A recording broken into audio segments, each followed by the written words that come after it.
Solving inequations, basically 2 steps. This technique can be used for any type of inequation. Find those critical points, that's what I was talking about yesterday. Find the critical points, or the boundaries if you like, of the solution by simply solving the equation rather than the inequation. So the equation works out when it's equal.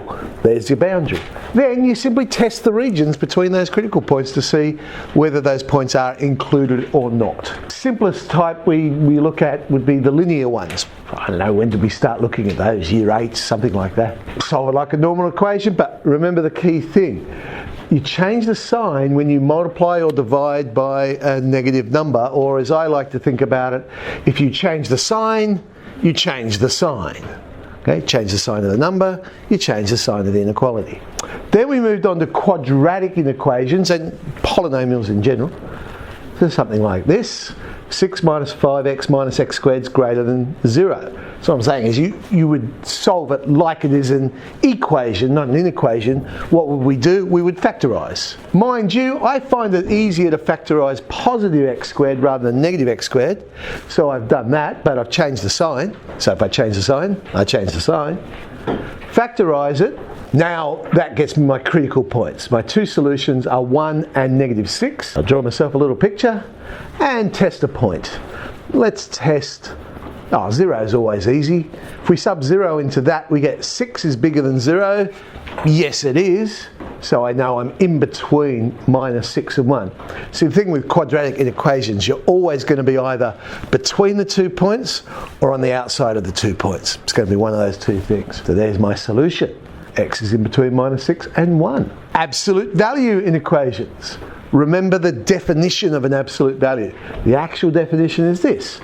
The absolute value of A is A when A is greater than or equal to 0, but it's negative A when A is less than 0. So in other words, the absolute value of A can be 2 things. It can be A or it can be negative A. But when we get something like this, the absolute value is greater than or equal to 1, then either 3x plus 2 is greater than or equal to 1, or the negative of 3x plus 2 is greater than or equal to 1. So it's either positive or it's negative. Solve each of those individually, brings out the critical points, negative 1 and negative a third. Well, it's already telling me which way, but if I'm unsure, I can still test a point anyway and see where we are.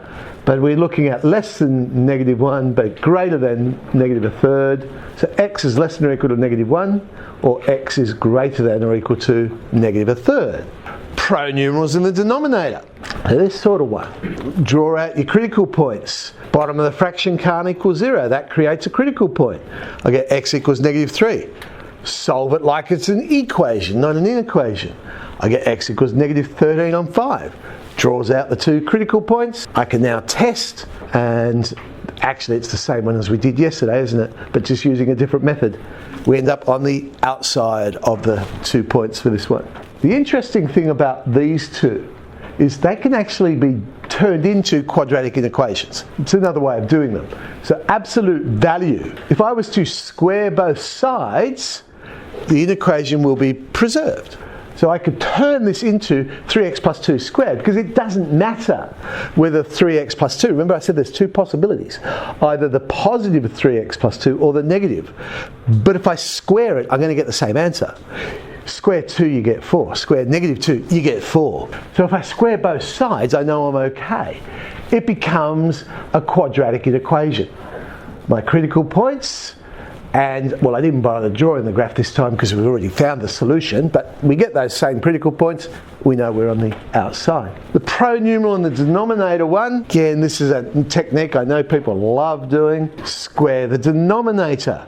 Why do you multiply by the denominator squared? Because then you can ensure it's a positive number that you're multiplying by. Therefore, the sign does not change. So you multiply. Now, if you do use this method, I personally don't, but if you do use this method, do not expand out. Because when you draw it to the other side, you've already got a common factor of x plus 3 because of this technique. So leave it factorised like that and say, hey, they've got a common factor of x plus 3, leaving me with 5x plus 13. And again, it's the same one we did before. We know that's the solution. Let's have a look at the extension 1 HSC from last year. This was the pronumeral in the denominator question. X on 2x is greater than or equal to 5. Here's the way we looked at yesterday. Yet another approach. Let's move everything to the left-hand side, turn it into one fraction.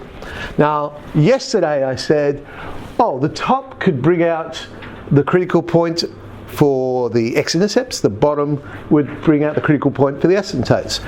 Here's yet another way of thinking about these questions. To be honest, not a huge fan of this, but it is another way of thinking about it. Solving inequations, basically 2 steps. This technique can be used for any type of inequation. By simply solving then you simply test the regions between those critical points to see whether those points are included or not. Simplest type we look at would be the linear ones. I don't know, when did we start looking at those? Year 8, something like that. Solve it like a normal equation, but remember the key thing. You change the sign when you multiply by a negative number, or as I like to think about it, if you change the sign, you change the sign. Okay, change the sign of the number, you change the sign of the inequality. Then we moved on to inequations and polynomials in general. So something like this, 6 minus 5x minus x squared is greater than 0. So what I'm saying is you would solve it like it is an equation, not an inequation. What would we do? We would factorise. Mind you, I find it easier to factorise.